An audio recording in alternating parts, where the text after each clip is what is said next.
Բարև ձեզ հարգելի դիտողներ, YouTube-յանի Մալիքի եթերում զրուցելու եմ Ազատ քաղաքացի հասարակական կազմակերպության ղեկավար Հովսեփ Խուշուդյանի հետ։ Ցանկության դեպքում կարող եք բաժանորդագրվել YouTube-յանի Մալիքին։ Բարև ձեզ, պարոն Խուշուդյան։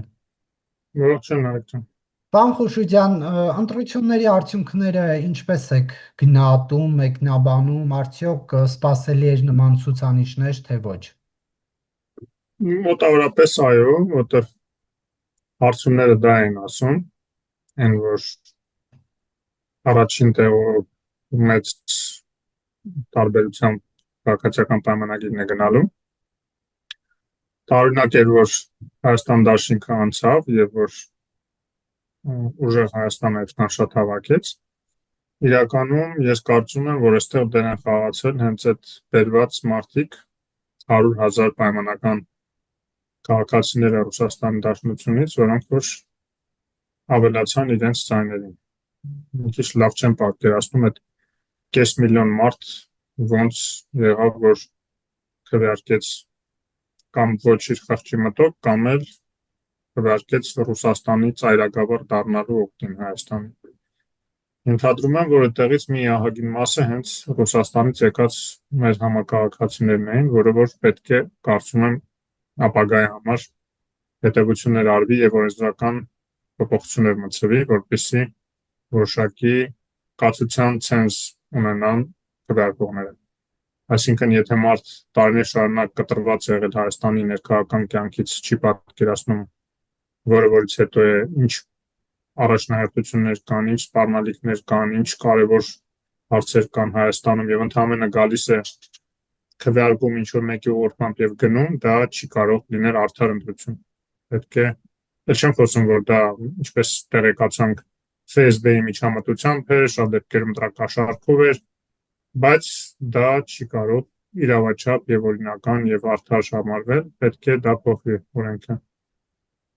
Ինչ օրինակ, եթե մարդ մի ամիս չի ապրել Հայաստանում, զրկվի ընտրության իրավունքից։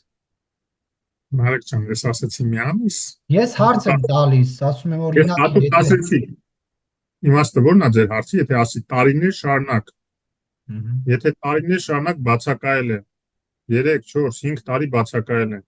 Հիմա մտցրեցին 10 տարվա ցենզ, այն էլ անձնագրի հետ կապված, քանի որ եթե 10 տարի բացակայել է անձնագրից չի փոխել, 9 անձնագրով չեն թողել քվեարկել, բայց պետք է լինի հենց կացության ցենզ, այսինքն պետք է այդքան առնվազն մի քանի տարի Հայաստանում ապրած լինի։ Չգիտեմ, ասենք կամ առնվազն այսքան տարի չպետք է բացակայած լինի, հա, օրինակ ոնց որ ձևակերպում արդեն օրենսդիրները կմտածեն ոնց է ավելի իրավաչափ, բայց ես կարծում եմ, որ դա արդար որոշում կլինի։ Մարդիկ ոչ հարկեր են մուծում այստեղ Հայաստանում։ Իրենց երեխաները չեն ծառայում հայկական բանակում։ Իրենք որևէ ներդրում չեն ունեցնում Հայաստանի զարգացման մեջ։ Հարց է, թե նրանցից ինչ որ մեկն էլ ազգականներին կարող է մի քանի $100 ուղարկի կամ նույնիսկ չուղարկի։ Բայց գալիս են եւ այդ իրենց հիմնական իրավունքից օգտվում են որևէ պարտականություն չկատարելով։ Այն որ ասում են արդար չի լինի սփյուռքահայերի հանդեպ, դա սփյուռքահայերի հետ կապ չունի, նախ դա Հայաստանի Հանրապետության քաղաքացիների մասն է խոսքը, ովքեր որ քաղաքացի են։ Այն որ իրենք արտասահմանում են ապրում, ավտոմատ չեն դառնում սփյուռքահայ, հա։ Այդ մեկ, երկրորդը, սփյուռքահայերի ներդրումը չպետք է այդպես լինի, գիտեք, որ միայն կան ընտրեն գնան, նույնիսկ եթե դա չի վերաբերում Ռուսաստանից եկածներին, այլ որևէ տեղից։ Հա, եթե մարդ ամեն տարի գալիս է, տարվա մեջ գոնե մի քանի ամիս մնում է Հայաստանում, կամ լավ, գոնե մի ամիս մնում է, ծանոթանում է իրավիճակին, տարին մի անգամ, եթե մի ամիս գալիս է, դա արձանագրվում է, հա, այդ կարելի է ասենք օրինակ թողնել, բայց եթե մարդ 5 տարի բացակայել է, ընդհանրապես չի հետաքրքրել իրան Հայաստանը։ Եվ հանգարց ինչ որ FSB-ից գալիս ասում են պետք է գնաց, այս ինչին քվեարկես, մեր խամաճիկն է, պետք է քվեարկես, թե չէ վատ կլինի քեզ։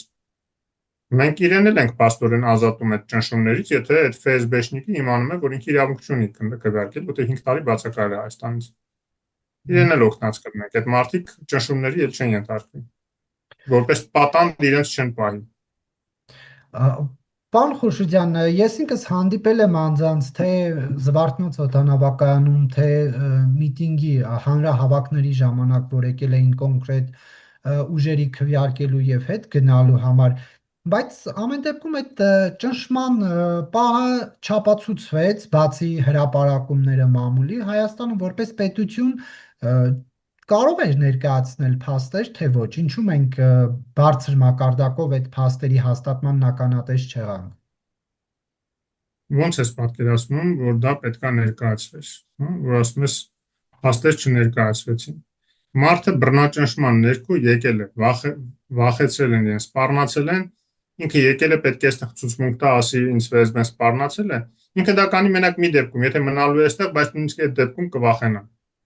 Բայց եթե մարդը եկել է, պետք է գնա այլ շարունակի այնտեղ ապրել։ Ոնց եք պատկերացնում, որ ինքը այդպիսի ցուցմունքներ տա։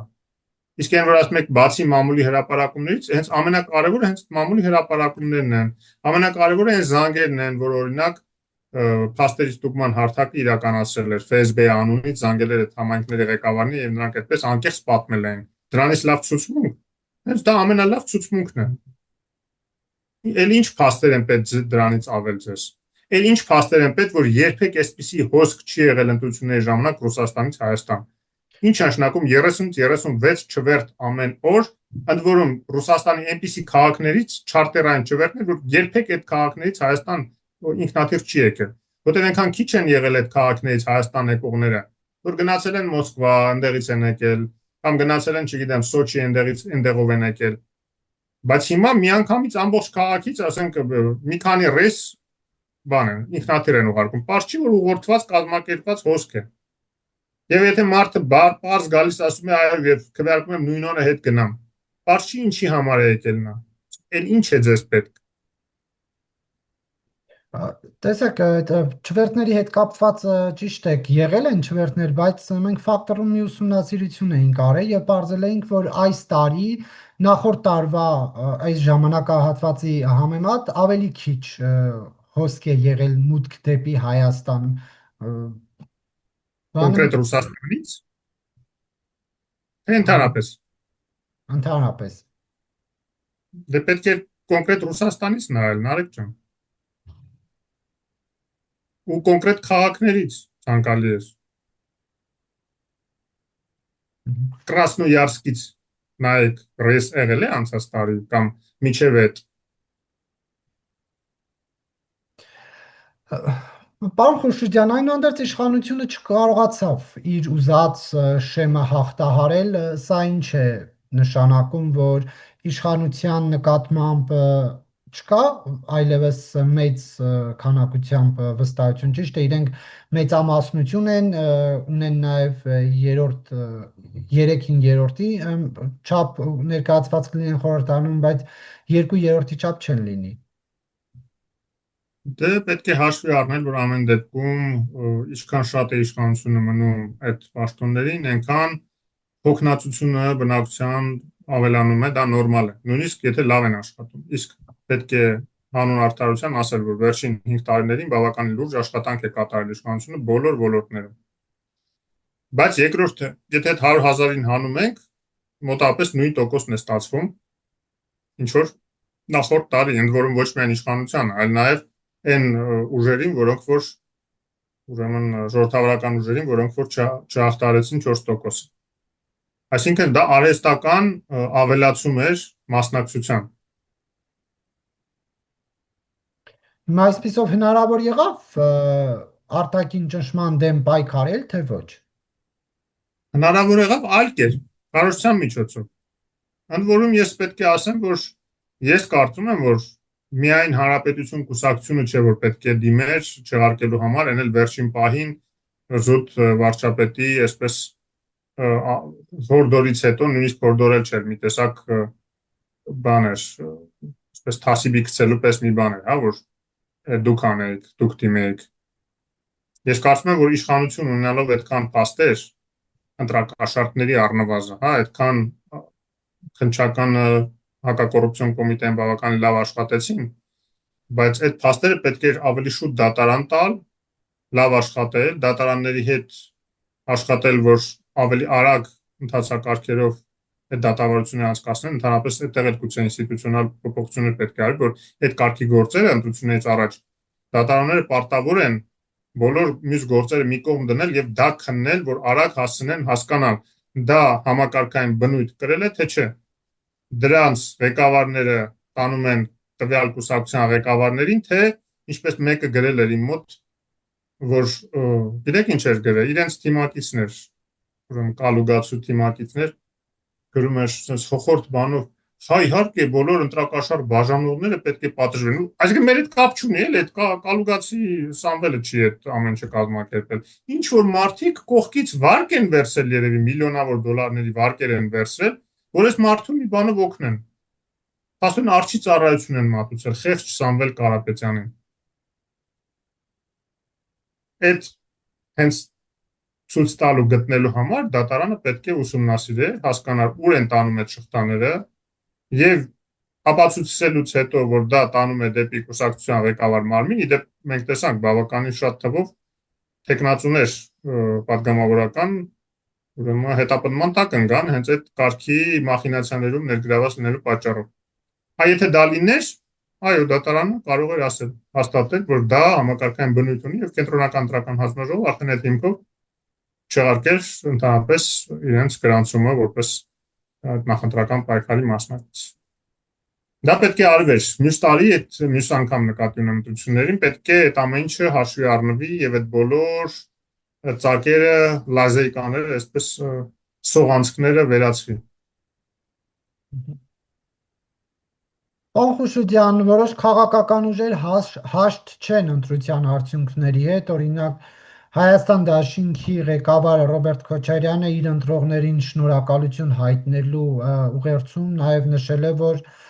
ընտրություններն անցել են իշխանական համատարած ճնշումների, ընդդիմադիրների ձերբակալությունների, վարչական ռեսուրսի աննախադեպ կիրառման ու ընտրախախտումների պայմաններով եւ Հայաստան Դաշինքը վիճարկելու է ընտրությունների արդյունքները եւ այժմ հետագա անելիքները Քոչարյանը քննարկում է ընդդիմադիր դաշտի իր գործընկերների հետ։ Ինչպես կմեկնաբանեք, նաև Արման Թաթոյանն է վիճարկելու հետ կապված գրառում կատարել ուժեղ Հայաստանն է դժգոհ, Բարգավաճ Հայաստանն է դժգոհ, ինչ զարգացումների սպասենք։ Ասում են երագլուխ հրեշը հանձնարարություն է ստացել, այդ երագլուխը եւ իր պոչը հանձնարարություն է ստացել Կրեմլից եւ տեսանելի է, չէ՞, Մարիա Զախարովան հայտարարեց, որ ժողովրդավարության կոպիտ խախտումներով են ընթացել։ Ընդ որում այն դեպքում, երբ որ ԱՊՀ ուրեմն դիտորդական առաքելությունը գնահատել է ընտրությունները որպես ազատ եւ մրցակցային եւ Կասիմ Տոկաևը, Կասիմ Ժոմարտ Տոկաևը, Ղազախստանի նախագահ, շնորհավորել է Նիկոլ Փաշինյանին, ընդ որում ինքը առանցքային դեմքերից կը թե ԱՊՀ-ի, թե ԵԱՏՄ-ի։ Հիմա ինչ են ուզում ասել, այդ ԱՊՀ դիտորդականում ռուսներել են եղել, Ռուսաստանի ներկայացուցիչներն են եղել։ Ու այնքան ակնհայտ է եղել, որ ոչ մի խախտում չկա, էական նկատի ունեմ, էլի, հա, այն չէ, որ ասենք ինչ որ մի ԿՊԱ-ական բանով զնաչոկով է մտել։ Չնայած Մարիա Զախարովան շատ չկա, կարող է ասել, որ դա աղաղակող ժողովրդավարության խախտում է, այն որ մարդկանց գնդակահարում են, տանում են բերդերում, սպանում են Նավալնիի պես, այդ չի ժողովրդավարության խախտումը ընտրական գործընթացների միջամտել, դա չի։ Այս զնաչոկով մտնելը բան, ընտրատեղամաս, այ դա աղաղակող, ուրեմն ահ մրկեցուցիչ, սա մրկեցուցիչ, ուրեմն ահարկու մի խախտում է դեմոկրատական։ Հա, իմիջիալոց այդ մարտի 1 կազմակերպող Ռոբերտ Քոչարյանն է խոսում ինչ որ ժողովրդավարական ընտրություններից։ Թե Պապլավոկում Պողոս Պողոսյանի սպանած այդ տիկնապաների շեֆն է այդ խոսում այդ ամեն ինչից։ Թե իր օրոք այդ սպանությունների շարքը, որ եղավ քաղաքական սպանությունների, միջև էլ հոկտեմբերի 27-ի, այդ Ռոբերտ Քոչարյանն է խոսում ժողովրդավարությունից, արդարությունից։ Թե Ծառուկյան Գագիկը, որ նույն այդ մարտի 1-ի պատասխանատուներից էր իր ֆրակցիայով ազգային ժողովի, այդ չեմ խոսում գործով էլ գնում է ոնց էր բաները բաժանում իր տիկնապաներին համապատասխան հագուստ հանդերձանք ռազմական այդ Գագիկ Ծառուկյանն է հիմա խոսում ժողովրդավարությունից։ Էլ ռուսաստանցի օլիգարխները չեմ ասում, ասացի Ռուսաստանում ոնց են ընտրություններ անցկացնում, ինչ են անում իրենց օպոնենտների հետ։ Եթե այդ օպոնենտը չի ասում փախնի արտասահման, բռնում սպանում են բերդերում ուղղակի։ Իսկ Հայաստանի ընտրությունների ազատությունը գնահատել են թե միջազգային դիտորդները, թե հայաստանյան դիտորդները, որ իմ համար շատ ավելի կարևոր է, եւ թե ԱՊՀ դիտորդները։ Բոլորն էլ ասել են, որ ազատ մրցակցային ընտրություններ։ Իսկ արդարի պահով էլ կարելի է կասկածնել մենակ այն պահով, որ այդքան ընտրակաշառք բաժանեցին նույն այդ Ռուսաստանից եկած օլիգարխներն ու այդ խամաճիկները ռուսական։ Իրանք են ստվերել արդարության պահը ընտրությունների, որտեղ մյուս քաղաքական ուժերը ասում են արդար չի, որ սրանք եկան այդքան կաշառք բաժանեցին, այդքան ձեն գողացան ու մրցակցային ազատ մրցակցային ռեժիմը խախտեցին մեր մասով, հա, մեր հանդեպ մրցակցային ռեժիմը, բայց փաստ է, որ իշխանությունները փորձել են ամեն ինչ անել, որ գաղտնալուծումների միջոցով, այլ միջոցառումներով բռնեն այդ կաշառք բաժանողներին եւ ստացողներին։ Այդ փաստ է եւ պետությանը հնարավոր չի մեղադրել, որ ինքը չի կազմակերպել ազատ եւ թափանցիկ ընտրություններ եւ մրցակցային ընտրություններ։ Կարելի է այդ մասնակիցներին դրանում մեղադրել, որոնք որ նման բաներ են բաժանել։ Ցավոք սրտի դատանի վճիռ չկա, որ դրանք համակարգային բնույթ են կրել եւ այդ բոլոր կազմակերպիչները հենց իրենք են ղեկավարները այդ դաշինքների եւ կուսակցության։ Պարոն Խուշուդյան, այնուհանդերձ ընդդիմադիր ուժերը ինչ կարող են անել,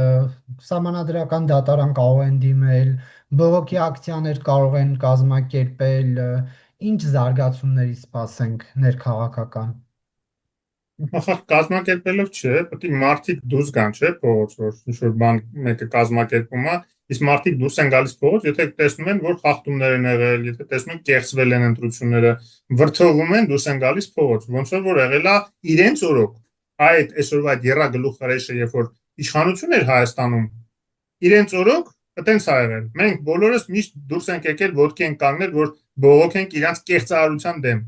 իրանց իշխանության բռնազավթման դեմ, որտեղ իրանք բացի նրանից որ գանձագող են եղել, նաև ուզուրպատորներ են եղել։ Թե ինքը Ռոբերտ Քոչյանը, թե Սերժ Սարգսյանը, իրենց այդ կլիկայով, որ հիմա տարբեր կուսակցություններում երրագլուխ հրեշի ու նրա պոչի մտել են։ Բայց եթե չկա ոչ մի կեղծիք, ոչ մի խախտում, մանր մունիչոս ստից բաներ են եղել, խախտումներ, ընդ որում բոլորի կողմից, ոչ միայն իշխող կուսակցության ներկայացուցիչների, բայց որոնք որևէ կերպ նույնիսկ թեթև չեն ստվերել ընտրությունների ընթացքը, էլ չեմ ասում ազդած լինեն արդյունքների վրա։ Այն մարդիկ այդ ամեն ինչը տեսել են, հետևում են հեռուստատեսությամբ, գնահատականներ լսում են, քո Մարիա Զախարովայի ասելով չպետք է հելնեն փողոց։ Մտածածին ինչ որ մեղադրանքների հիմքով։ Իրանք իրավունք ունեն դիմեն սահմանադրական դատարան, թող ներկայացնեն փաստերը, մի հատ հասկանանք, այդ ինչ փաստեր ունեն, որ այտենց աղաղակող խախտումներ են եղել Մարիա Զախարովայի ասած իրենց շեֆի, ասած այտենց խախտումներ են եղել։ Թող դիմեն դատարան, սահմանադրական դատարան տեսնենք։ Կես միլիոն մարդ կարող է դուրս գալ փողոց, որովհետև ընդդիմադիր ուժերը կես միլիոնից ավել քվե են ստացել։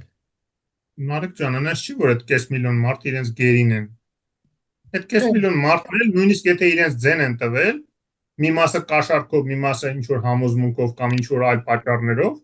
իրենք դուրս են գալու փողոց, որ ինչ անեն, որ ասեն ընդունելով որ մեկը իրենք փոքրամասնություն են եւ մեկը իշխանությունը չեն կարողացել վերցնել, մեկը ասել տվեք մեզ իշխանություն, տվեք մեր ուզած մարդկանց, ու խեղկատակ չեն այդ մարդիկ։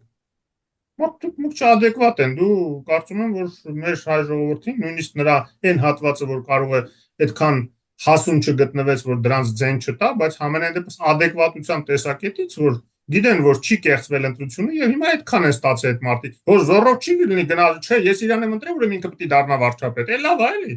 Այդ դեպքում բոլորն էլ դուրս կգան փողոց։ Կլինի ես էլ իմ ընտրած ուժի համար գնամ ինչ որ մի հատ լուրջ գործողությունների դիմեմ։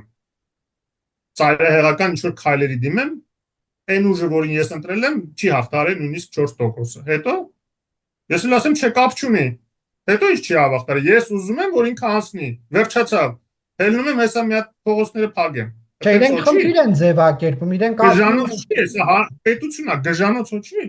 Իրենք խնդիր են առաջարկում, ասում են վարչական ռեսուրսի չարաշահում, խայտառակ ձերբակալություններ, ընդդիմադիրների Այսինքն ընտրակաշառակերներին եւ ընտրակաշառատուներին, որ ձերբակալեն, դա խայտառակ է, իրենք տեղով խայտառակ են, իրենց բոլորին է պետք ձերբակալել, որտեղ իրենք կազմակերպիչներն են, մենակ խամաճիկներն են ձերբակալել, մանր մուներ են, ներքևի օղակներն են ձերբակալել, իրենց գլխից պետքա ձերբակալեն, որ բերանները դες չբացեն։ Էշ դուրս տալով թե ժողովրդավարական ընտրություններ չի եղել կամ ինչ-որ վարչական ռեսուրսա չարաշահել։ Ամենամեծ ռեսուրսը իրենք են չարաշահել, կեղծելով մարդկանց ազատ կամարտությունը այդ կաշառքների բաների միջոցով։ Էլ չեմ խոսում այն մանիպուլյացիաները, մեդիա մանիպուլյացիաները, սուբտեքի ինչ ասես տարածեցին։ Այդ ամեն ինչը մարդիկ հասկացան, ախտարեցին, ով էլ չհասկացավ ավելի վատ իր համար, եթե դրա ազդեցության տակ գնացել է ընտրություն ա կատարել։ Այնուհանդերձ, պարոն Խուշուջյան, Եվրոպա, ԵԱՏՄ ընտրության մեջ նաև այս ընտրությունները, չէ, պետք է աչքի առաջ ունենալ, եւ եթե Փաշինյանին մարդիկ ընտրել են եւ այն Եվրոպահմետ ուժերին ընտրել են Եվրոպա գնալու համար, ամեն դեպքում կես միլիոնից ավել մարդ ընտրություններին մասնակցած, ձայն տալով պրոռուսական ուժերին, նաև իր հավատարմությունը չի հայտնում նրան, որ Հայաստանը պետք է շարունակի ԵԱՏՄ կազմում լինել։ Այսինքն մեծամասնության ձայնը մի կողմ դնենք, Նարեկ ջան, հա, Չէ, ես կոտրամաբանության։ դրա համար թվերը հստակ նշում եմ 700 քանի հազար իշխանությունը, 500 քանի հազար ընդդիմությունը, բայց որ էլի պակաս զանգված Մի քաղաքացի րոպե, դու չի։ իշխանությունը մենակ ԿՊ-ն ես ասում, իսկ ընդդիմությունը, չգիտես ինչի, բոլոր պրոռուսականներին ես ասում։ Ես խնդրում եմ այն ԿՊ-ին միացնես նաև բոլոր արևմտամետ ուժերին տված ձայները։ Այդ 0.00-ներն է, պլյուս լավ, թող 0.00 շատ կներես, 0.00-ները քո աչքին ա երևաց է, Նարեկ ջան։ Ուշադիր որ նայես կտեսնես, որ այտենց 0.00-ներ չեն։ Ես նկատի ունեմ անցողիկ շեմը չեն հաղթահարել։ Ապ չունի, բայց 1, 2, 3, 4, 5 գումարում ես 5-10% դառնում է։ Բայց էլ ավելացրա կտեսնես ինչքան մեծ 800-900 հազար է դառնում։ Կա իհարկե 900 հազարը ավելի կարևոր է ոչռորոշ դերախաղում, քան 500 հազարը։ Այտենց է, բայց ժողովրդավարությունը դա է։ Բայց դու ուզում ես 900 հազար ասես մի րոպե, դա 500 հազար կա, իրանք չեն ուզում գնան ոչ միտեղ, իրանք ուզում են Ռուսաստանի գուբերնիա մնան։ Կաշառքով ընտրել են մի մասն էլ տուկի թել են ստացել ժամանակին, հիմա բան են անում։ Պատասխան ժեստ են անում Ծառուկյանին կամ չգիտեմ, այ քեզ բան։ Բայց ժողովրդավարություն տեղյակ չես ինչա։ Այնա որ մեծամասնությունն է որոշում տվյալ այդ կարգի հարցեր, դա իրավունքի հարց չի, որ մեծամասնությանը արգելվի ինչ որ մեկի իրավունքը խախտել։ Մեկին բռնադատել։ Չէ, մեծամասնությունը որոշում ընդհանուր քաղաքական կուրսը պետության։ Ուրա գնում։ Ոնց է անվտանգությունը ապահովում։ Եթե 500 հազարը չեն տեսնում, որ այն երկիրը ուր ուզում են տանեն Հայաստանը մեր անվտանգությունը չի ապահովել, դա խնդրեմ է։ Դա խնդրեմ է, որ այդ պետությունը շնակում է ինչքան մեր գլխին բամփի, այդ 500 հազարը մեկը ասելու է լավ ես անում, մի քիչ էլ բամփի։ Մեզ դուր է գալիս։ Մի քիչ էլ բամփի, միջև վերանանք լրիվ փոքից։ Իրանց փոքից կմաշվեն կգնանք իրանց ուզած ձևակերպումներով։ Այդ 500 հազարի խնդրեմն է։ 20 թվին կերանք, դաշ չեղավ այդ 500 հազարին, 21-22 թվերին Ադրբեջանը հարձակվեց, ռուսական բազան ծպտուն չանեց, թռնում էին զոդի սոտքի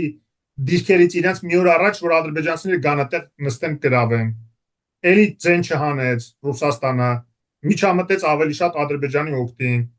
23 թվականին Արցախը հայաթափեց իրանց բաների ներկայությամբ, զինվորների Արցախում։ Էլի մեզ խրատ չեղավ, 500 հազարին խրատ չկա։ Ինչ պետք է լինի, որ խրատ լինի։ Եթե այդ մարդիկ ուզում են գնան Ռուսաստանում ապրեն, Դինաս խնդրեմն է, թող գնան ապրեն։ Մենք ուզում ենք մեր հայրենիքում ապրենք ու տեսնում ենք, որ դրա համար պետք է նորմալ դաշնակից ունենաս։ Մեր տարածաշրջանում այլ տարբերակ հնարավոր չի։ Հիմա վերջապես գտել ենք։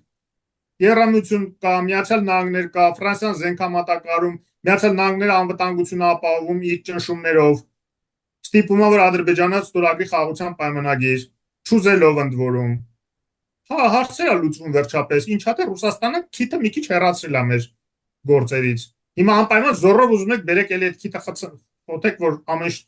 վերանա այդ հնարավորությունները ոչնչանա, որ էլի կախված լինենք, որ էլի կա մեր հաշվին քուրդի, Թուրքիայի, Ադրբեջանի սրա նրա բաներ, տա։ Ինչա թե 500 հազար այդպես է ուզում։ Չէ, այդպես չի լինելու։ Թող մոռանա այդ 500 հազարը, կամաց կդատվիրակվեն, կկրթվեն, կհասկանան, որ շատ սխալ ընտրություն են արել։ Պարոն Խուշուջյան, շնորհավորանքների հետ կապված արևմտյան երկրներից Նիկոլ Փաշինյանը շնորհավորանք է ստացել Վրաստանից, Իրանից, Ղազախստանից նշեցիք, ռազմավարական դաշնակից Ռուսաստանը ինչու է պասիվ ձեզ այս հարցում։ Վլադիմիր Պուտինից դեռ ոչ զանգ կա, ոչ Կրեմլը հաղորդագրություն է տարածել։ Գոնե այս պայդրությամբ, որ մենք հարցազրույցն անում ենք, հարցազրույցը առավոտյան վաղն է թողարկվելու, գուցե այդ ընթացքում արձագանք լինի, բայց այս պահին չկա։ Նարեկ ջան, ինչի բենակ Պուտինը։ Լուկաշենկոն էլ չի շնորհավորել։ Կիմ Չեն Ընը Հյուսիսային Կորեայի ինքն էլ չի շնորհավորել։ Պատկերացնու եք ինչ սարսափելի քաղաքական մեկուսացման մեջ է հայտնվել Հայաստանը։ Չէ, Նայ ավելի որ շատ ասել Ռուսաստանն ինչ է ուզում ասել սրանով։ Կիմ Չեն Ընին հանգիստ թողան։ Ռուսաստանը ինչ որ ուզում է ասել, Մարիա Զախարովի խոսքերով ասեց, շուրթերով, իսկ Պեսկովն էլ ասեց, մենք հələ գնահատում ենք, մտածում ենք, մտածեք, մտածեք։ Եթե մտածելու եք, որ սանկցիաները մնան, ավելի վատ ձեր համար։ Արդեն բարեբախտաբար Եվրոպան բացել է սահմաններն էլ, դռներն էլ մի բան էլ սուբսիդավորում է, որ այդ ապրանքները առանց մաքս տեղափոխենք Եվրոպա։ Մի քիչ երկար տևի այդ սանկցիաները, այդ հնարավորությունը լոգիստիկ շղթաների վերջնականապես ձևակերպելու ավելի մեծ կլինի մեր բիզնեսների համար, որոնք սիրում են կոմֆորտ գոտում մնալ, ոչ մի կերպ չէին կարողանում տեղափոխվել ռուսական շուկայից այլ տեղեր։ Շատ ավելի վատ Ռուսաստանի համար։ Իսկ այն վերջի լծակը, որ իրանք օգտագործել են մեր դեմ ու էլ ուրիշ լծակ չեն ունենալու, իսկ մեր լծակները շատ են մնալու։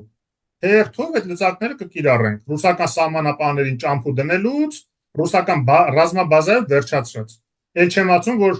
այդ երկաթգծերի կոնցեսիան չեղարկելը,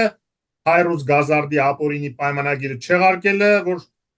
ուղղակի կաբալային պայմաններ թելադրեցին մեր վրա եւ ազգային ժողովում ապօրինի քվեարկությամբ է դա ընդունվել։ Ձերքով քվեարկել են, որը ընդհանրակարգային խախտում է, պիտի էլեկտրոնային քվեարկություն լիներ։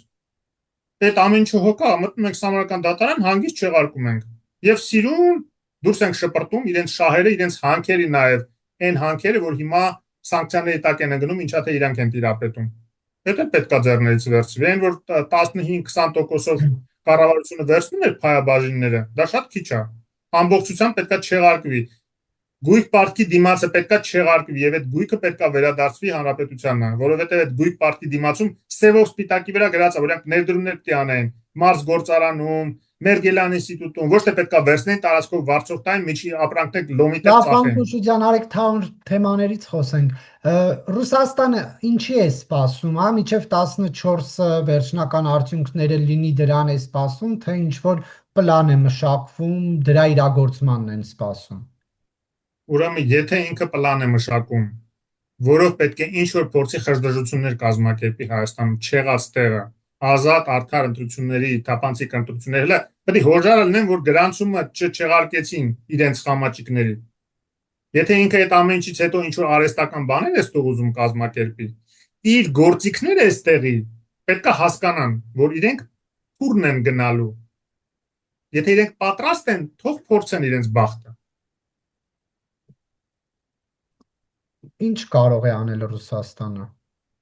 Մարդկանց ուղղորդի փողոց, հա, խժդժությունների հետ կապված։ Ես ասում եմ, եթե խժդժություններ հանկարծ ինչ որ հակաօրինական, ինչ որ հակաիրավական բաներ անեն, ես կարծում եմ, որ Հայաստանի Հանրապետության իրավապահ մարմինները այսօր ամբողջությամբ իրենց պարտականությունները կատարելու են մեծ հաճույքով ու միջև վերջ։ Միջև վերջի խամաճիկը հայտնվի համապատասխան վայրում։ Օրինակ այդ համապատասխան վայրի հետ կապված, հա, ազատազրկման հետ կապված ավելի ճիշտ։ Հայ ժողովուրդը Հայաստանի քաղաքացին 18 թվականին լսեց, որ պետք է նախկին թալանչիները, պետության հաշվին հարստացածները, Հայաստանի սահմանադրությունը խախտածները պատժվեն։ 21-ի արտահերթին լսեց,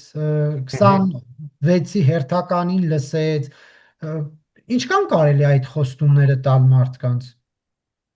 Անես չի, որ այդ խոստումները ամբողջությամբ չեն իրականացվում։ Արի արդար լինենք, մենք էլ ենք, դու գիտես, որ անդադ պահանջում ենք, որ դա ավելի արագացնեն։ Բայց պետքա տեսնել։ Կներեք, քանի օր ճաղերի հետևում անցկացրեց այս 8 տարվա մեջ։ Մենակ Սերժ Սարգսյանը չի, լավ է, որ Ռոբերտ Քոչարյանին չեք հիշատակում, որովհետև չեք կարող հիշատակել, որովհետև ինքը ահագին անցկացրեց։ Եվ մենք հիշում ենք, թե ոնց իրեն ազատեցին։ Ռոբերտ Քոչարյանի Պուտինի պահանջով, որտեղ այն ժամանակ կախված էինք, որտեղ այն ժամանակ լծակներ կա, որտեղ այն ժամանակ ասում էին, այ եթե իմ ասած չանես, Ղարաբաղում sense կլինի, sense կլինի, ձեր գլխին այս օրենքը կբերեմ, խելոք իշխանությունները ինչ ուզում են, ռուսները տալիս են։ Հիմա որ չկա այդ լծակը, հիմա ինչ պետք է վախացնեն, եթե վաղը օրինական ուժի մեջ մտած վճռով Ռոբերտ Քոչյանը վերադառնա իր արժանի տեղը։ Եվ այն մնացածը Գագիկ Բեգլարյանին նոր բռնեցին։ Էլի բազմաթիվ են Գալու Սահակյանի տղեն եւ այլն։ Այսինքն կա գործընթաց եւ այդ գործընթացը թե հիմա է, թե մի տարի առաջ էր, թե 2 տարի առաջ էր, անդադ տենց գնում է։ Գույքի ապօրինի գույքի բռնագանձումը։ Բայց իրենց պայքարները նաեւ այդ դրա դեմ է, չէ, որ իրենց գույքը կարողանան փրկեն, բայց գնում է, չէ, գործընթացը։ 100 միլիոնավոր դոլարների արդեն վերադարձվել է պետությանը, միլիարդների էլ վերադարձվելու է։ Այո, դանդաղ են անում, շատ վատ է, որ դանդաղ են անում, որտեղ բարեփոխումները դատաիրավական դանդաղ արեցին, վետինգ չարեցին, այո, շատ սխալ բաներ են արել, բայց դրա համար էլ ես իրենց չեմ քվեարկել, նաև դրանց համար, դրա համար քվեարկել եմ ժողովրդավարական այլ ուժի ընդդիմադիր, բայց կապ չունի, պետք է օբյեկտիվ լինել, ծանրու թեթև անել եւ քշիրների նժարների վրա դնել եւ հասկանալ, որ եթե այս մի բանը դժվարանում է, ուշացնում են, դանդաղ են անում, չի շնակում, որ պետք է ասել, դե որը տենց է, թող այս թալանչիները գան վերադառնան։ Այ քեզ բան, այլտրանք, այ քեզ լուծում։ Կամ ռուսները գան ամեն ինչ տեղ տիրապետեն Հայաստանի ինքնիշխանությունները ոչնչացնեն։ Ինչա թե լավ արագ չեն աշխատում այս իշխանությունները։ Բայց այս իրավիճակը նաև հակառակ կողմն ունի, հա, քաղաքական ղեկավարը, պետության ղեկավարը պետք է նման հայտարարություններ անի, նստեցնելու եմ, Սաղիթ նստեցնելու եմ Քոչարյան, գուցե եւ օրենքը վերջնական արձանագրում է, որ պետք է Ռոբերտ Քոչարյանը անազատության մեջ հայտնվի կամ այն մեկը, բայց դա քաղաքական ղեկավարի արձանագրելիքն է կամ հայտարարելիքն է, դա դատարանը պետք է հայտարարի եւ սա արդյոք խնդրարից չէ, որ երկրի ղեկավարն է նման հայտարարություն անում, որ ասում է ես ասել եմ, բրծում չունեք, պետքա նստեք։ Հետո ուրեմն երկրի ղեկավարը պատասխանատու է արդարադատությունը իրականացնելու համար։ Դրա գործիքակազմը, ընթացակարգերը, այո, դատարաններն են որոշում, վճիռները դատարաններն են կայացնում, բայց ընդհանուր պատասխանատուն երկրում արդարադատության համար քաղաքական ղեկավարությունն է։ Դրա համար էլ մենք քաղաքական ղեկավարություն ենք ընտրում։ Մենք չունենք դատավորներ ընտրելու մեխանիզմ։ Եթե մենք ունենայինք դատավորներ ընտրելու եւ առաջնային բանդատ ունենային ոչ միայն ազգային ժողովը, այլ նաեւ օրինակ դատավորները, ոնց որ որոշ երկրներում է, որ մարդիկ գնում են ընտրում են իրենց դատավորին։ Ակրուժնոյ սուդյա, այսինքն շրջանի դատավորին գնում են համայնքը ընտրում են։ Այդ ժամանակ ուրիշ կներ, բայց մեր մոտ մենք ընտրում ենք միայն քաղաքական ղեկավար, նա է պատասխանատու, որ նաև դատավորները, դատարանները արդար լինեն, արդարադատություն իրականացնեն։ Բայց այդ դեպքում քաղաքական ղեկավարը չպետք է նպաստ միջավայր ստեղծի, որ բարեփոխվի համակարգը, վեթինգ լինի, մնացական Մարտիրոսյաններ չլինեն։ Պետք է, Նարեկ, մեռանք ասելով, այո, պետք է։ Ես ձեր հետ համաձայն եմ, պետք է, բայց ոչ հակառակը, որ ասի չէ, գիտեք, ես գործ չունեմ, ընդհանրապես ուզում են բռնեն, ուզում են չբռնեն, ես դրա հետ գործ ունեմ։ Փոխանակ դրանք բարեփոխելու օրենքներ ընդունեն, մեխանիզմներ ներդնեն, ինքը ասում է, ով պետք է ճաղերի հետևում հայտնվի։ Ուրեմն էլի եմ ասում, Նարեկ, եկեք ծայրահեղությունների մեջ չընկնենք, հա, adekvat մարդը առանձնանում նրանում, որ ինքը պետք է օբյեկտիվ լինի, միշտ տեսնի եւ թերությունը եւ առավելությունը եւ ճիշտը եւ սխալը։ Հակակոռուպցիոն մարմինները ովքեր են ստեղծել, այս իշխանությունները չեն ստեղծել։ Ապօրինի գույքի բռնագանձման օրենքը ով է ընդունել, այս պարլամենտը չի ընդունել։ Հակակոռուպցիոն դատարանները ով է, հակակոռուպցիոն կոմիտեն ով ձևավորեց, որ հիմա այդքան կաշառակերներին բռնում է։ Դա նախկին ՀԿՑ-ն է։ Չէ, ՀԿՑ-ն է, բայց նոր լիազորություններով, վերապատրաստումներով ինստիտուտ է զարգացել առանձին։ Ողոթից չեղավ էդի։ Նախկին ՀԿՑ-ն տեսնում ենք ոնց էր աշխատում։ Ուզում եմ ասեմ, որ այդ գործընթացները գնում են։ Այն որ դանդաղ են գնում, ելի եմ ասում, այո, պետք է պնդենք, սխմենք, պահանջենք, որ արագ գնան։ Այնպես չի էլի, որ ասում ենք իդեալական իշխանություններ են։ Այո, իդեալական եթե լինեին 50% չեն հավաքի, 90% կհավաքեն։ Իհարկե իդեալական չեն։ Ընտրությունը միշտ ընտրում ես եղածների միջից, ոչ թե ընտրում ես մի հատ ինչ որ իդեալական սուրբ ու ասում ես դե եթե սա չկա, ուրեմն գրողի ծոցը թող երկիրը գնա ռուսական գուբերնիա դառնա, այտենց չի լինում։ Շնորհակալություն, բան Խոշուջյան, հարցազրույցի համար։ Շնորհակալ։